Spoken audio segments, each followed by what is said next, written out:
बिस्मिल्लाहिर्रहमानिर्रहीम welcome to होमा बायोलॉजी د क्लास 10 बायोलॉजी دا او پدې کې یونټ نمبر 15 دی او نننی ټاپک زمونږ دی کروموسومز. نو دا ټاپک چې دی د تاسو د کلاس 10 په بایولوژي کې چې په کم لیول باندې ورکړی دی نو دا تاسو ته په شارټ کوېسچن کې راتلی شي.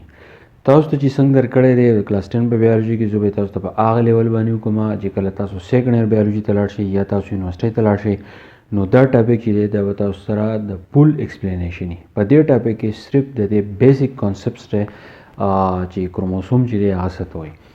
نو کروموسوم د ټکي ته موږ وګورو نو د کروموسوم دا ټکی چې دی دا دوه الفاظ دي، یو کرومو دی او بل سومز دی.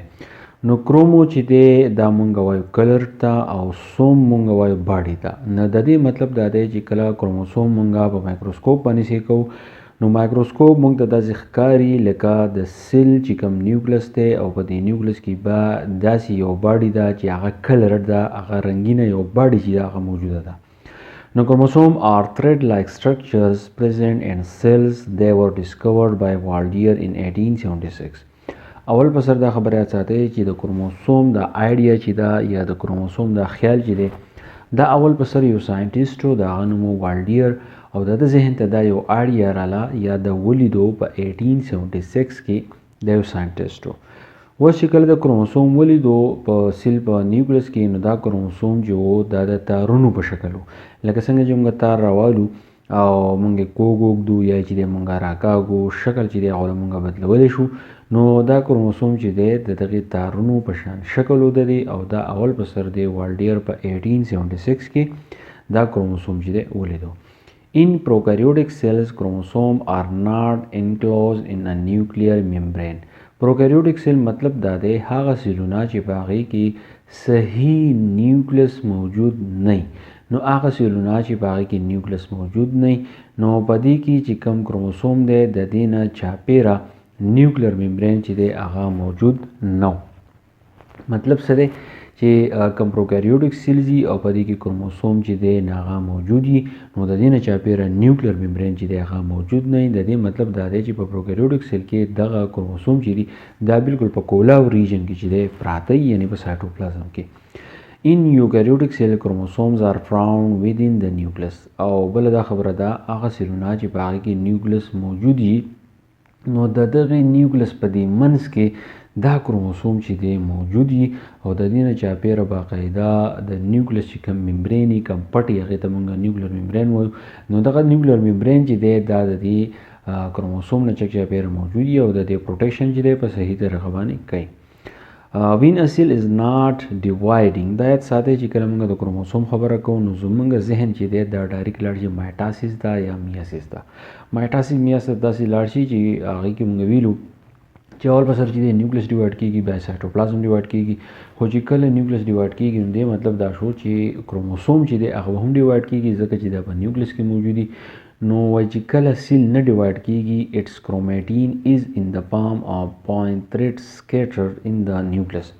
نو د دې چې کوم کروماټین وي د دې چې کوم کروماټین مطلب دا دی کم کلر باډیز چې نه هغه په نیوکلس کې دننه موجود دي او دا خواره واره دا چې کله موږ مایکروسکوپ باندې څیک کوو دا چې کله موږ مایکروسکوپ باندې څیک کوو نو دا داسې ښکاري لکه دا بالکل خاموش ښکاري. د دې خپل کرکټر وغیره زموږ د باډي چې دی هغه کنټرول کوي خو دا ډیر زیات اکټیو موږ ته نه ښکاري. په اصل کې دا اکټیو وي خو چې کله سیل نه ډیوایډ کېږي او دا کروموسوم موږ وینو په دغه وخت کې موږ دې ته کروماټین وایو او دا موږ ته ډیر زیات اکټیو نه ښکاري.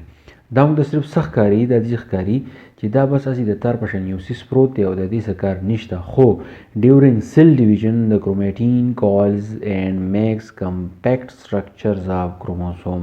خو چې کله د سیل ډیویژن په دوران کې کم کروماټین چې هغه د یو بل نه تاو راتاو شي دغه کروموسوم چې دی په دغه وخت کې د کروماټین وایي نو دا ډېر زیات اکټیو شي او دا د یو بل نه تاو راتاو شي او دا یو سټرکچر جوړ کړي نو په دغه وخت کې بیا موږ دې ته کروماټین نه وایو بیا موږ دې ته کروموسوم وایو. کله چې د کروماټین وایو نو دا زموږ سره کلر نه ښکاري خو چې کله سیل ډیوایډ کېږي نو دا کروموسوم چې دا کانډنس شي دا کوایل شي د یو بل نه چاپېر شي دا ځان راښکاره کړي چې کله موږ دا څیک کوو نو دا زموږ سره چې دی د کلر باډي په شکل باندې ښکاري نو په دغه وخت کې بیا موږ دې ته کروموسومز وایو. A chromosome consists of two identical halves. Each half of the کروموسوم از کارډ کروماټډ. کله چې موږ د کروموسوم داسې کوو نو دا موږ ته داسې ښکاري لکه دوه لاسونه چې دی یو ځای شوي یا یو لکه دا کروموسوم چې دا موږ ته د جوړې په شکل باندې چې دی ښکاري. یا پکچر ته تاسو یې کوئ یو زموږ سره د ګس طرف ته یو آرم ښکاري، بیا زموږ سره چې دی د ښی طرف ته یو آرم ښکاري. د ټو کروماټډ of chromosome are attached of a point called the centromere. او دا دوه آرم چې دي یو چې کوم دی لیفټ سایډ ته دی یو چې کوم دی رایټ سایډ ته دی، دا دواړه آرم چې دي دا یو بل له ورغلي په یو پوینټ باندې او هغه آرم ته موږ څه وایو، دغه آرم ته چې دی موږ سنټرومیر وایو. په آسان لفظونو مطلب دا دی چې کروموسوم چې دی د دوه آرم په شکل باندې چې دی موجود دي او دا چې په کوم پوینټ باندې دا دوه آرم یو بل له ورځي نو هغې ته موږ سنټرومیر وایو. نو سنټرومیر hold the two chromatids together until they separate during cell division. او دا سنټرومیر چې دی دا دوه کروموسوم کر آرم چې دی دا تر هغه وخته پورې په یو ځای باندې چې دی نیسي تر څو پورې چې دا سیل چې دی دا ډیوایډ شوی نه. نو دا د کروموسوم باره کې چې دی څه انټروډکشن او بیا لیکلی چې ټیټ بیټ ستاسو لپاره به دې کې لږ څه معلومات دي چې chromosome is the name given to this structure as they readily absorb dyes and become colored. chromosome ته څه کوي لکه څنګه چې ما وویل چې دا کلر باډي دي. په دې باندې لږ فرض کړه تاسو چې ډایز واچوئ ډایز چې کله موږ سټینینګ کوو فرسټ ایئر بایولوژي کې به تاسو ووایئ چې سټینینګ څه ته وایي چې کله د سیل یو پارټ تاسو ته نه ښکاري نو په هغې باندې چې موږ کلر اپلای کوو نو هغه بیا موږ ته په صحیح طریقه باندې چې دی ښکاري. نو د هغې لپاره چې موږ ډایز استعمالوو نو کروموسوم چې دی کله په دې باندې موږ ډایز استعمال کوو مطلب مختلف قسم کلر په دې استعمال کوو نو دا راښکاره شي او دا کلر شي. نو د کروم مطلب کلر دی او د سوم مطلب چې دی نه هغه باډي ده. نو دا کروموسوم باره کې لږ شان معلومات وو. زه امید کوم چې تاسو پوه شوي. نور ملګرو سره ضرور شیر کړئ او په دې پسې بیا ورپسې لیکچر چې دی هغه د کرومېټین میټیریل انشاءالله میلاو شو د بل لیکچر سره. تھینک یو ډېر مننه.